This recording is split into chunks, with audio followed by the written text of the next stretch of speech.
liturgi atau seni memimpin liturgi itu para pemimpin liturgi, itu para pastor. Ini yang ditekankan juga dalam formasi liturgi untuk mengatakan atau memberikan kembali bentuk atau memberikan kembali ketaatan kepada supaya tujuan tercapai, ya.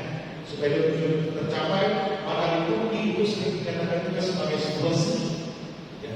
Jadi kita merayakan liturgi itu seni. Nah, untuk malam ini saya tidak akan berbicara mengenai ars presidensi atau seni memimpin, karena kita tidak memimpin liturgi, tidak memimpin peradilan seni. Tapi kita akan melihat secara singkat dan dalam tempo yang sesingkat-singkatnya mengenai ars celebrandi atau seni merayakan liturgi. Oke?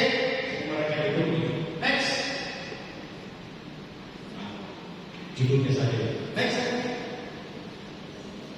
Sebelum kita mulai, saya akan sampaikan seperti acara gereja dalam bentuk video.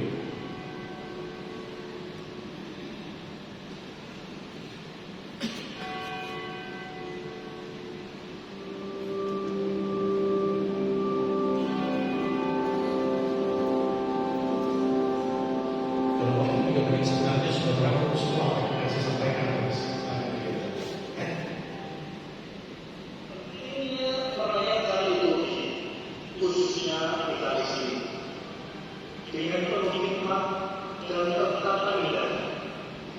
Misa yang terlalu cepat, jelas berlawanan dengan arti ars celebrandi.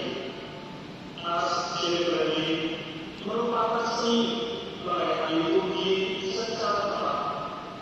Tindakan liturgi menyangkut tiga dimensi, yaitu satu, berpusat pada Kristus. Dua, merupakan tindakan seluruh gereja. Dan yang ketiga, membawa kita pada perjumpaan dengan Allah. Semua yang terlibat dalam perayaan liturgi perlu menghayati liturgi bukan sekedar sebagai aturan dan ritus belaka.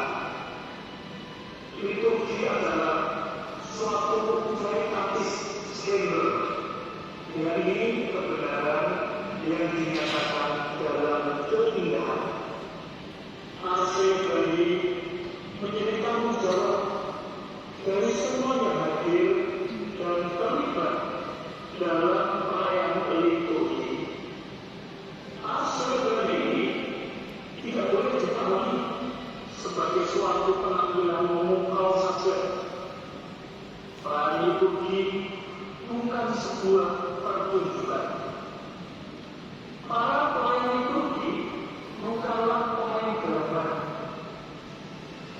Ars celebrandi menyangkut bagaimana kita merayakan iman dan perjumpaan dengan Allah yang hadir dengan indah, menyentuh dan dekat.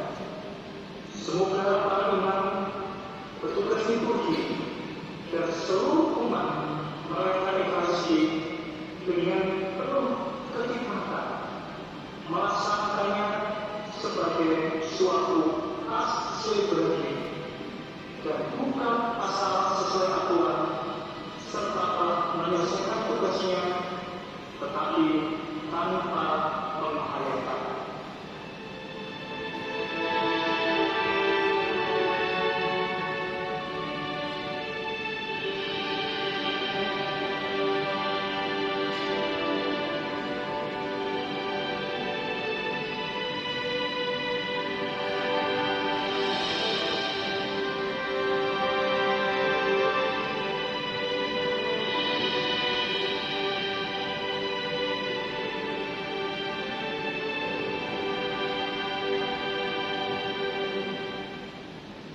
Terima kasih. Singkat itu. Nah, sebenarnya singkat yang pertama itu di awal tadi dikatakan misa terlalu cepat. Sebenarnya itu atau tidak dikatakan sebagai sebuah ars celebrandi. Karena kalau misa terlalu cepat itu tergesa-gesa. Nah, sebenarnya ars celebrandi menekankan supaya misa itu dilaksanakan dengan penuh hikmat. Jadi itu juga menjadi salah satu alasan kenapa formasi liturgi menegaskan hal itu kepada bukan hanya pemimpin tetapi juga kepada para seluruh umat Allah yang merayakan Ekaristi.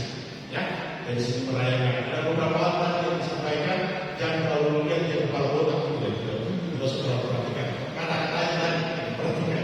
Ya, jadi kebanyakan umat biasanya kalau sudah lewat bisa jam bisa kan apa suka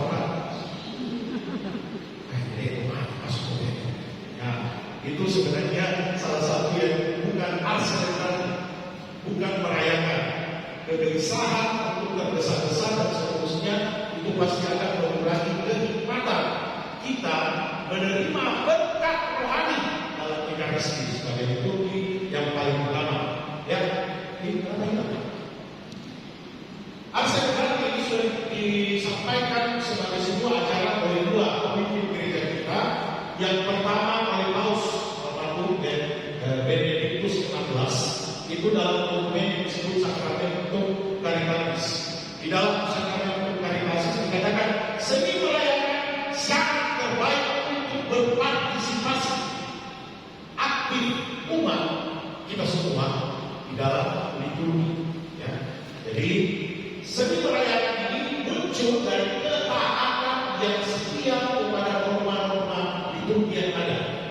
Jadi gereja sudah sering mengajarkan bagaimana kita merayakan liturgi yang kaya dengan aneka macam simbol, baik kata, gerakan, maupun alat-alat dan busana-busana liturgi yang ada. Jadi itu sudah disampaikan oleh gereja kalau merayakan Ekaristi, busana liturginya pastor ini, busana liturginya petugasnya ini dan seterusnya. Berdirinya seperti ini, berduduknya seperti ini. Jadi berdirinya liturgi itu beda dengan berdiri di pasar. Jalannya dalam liturgi, beraraknya dalam liturgi, beraraknya berbeda dengan berarak di tengah jalan. Berduduk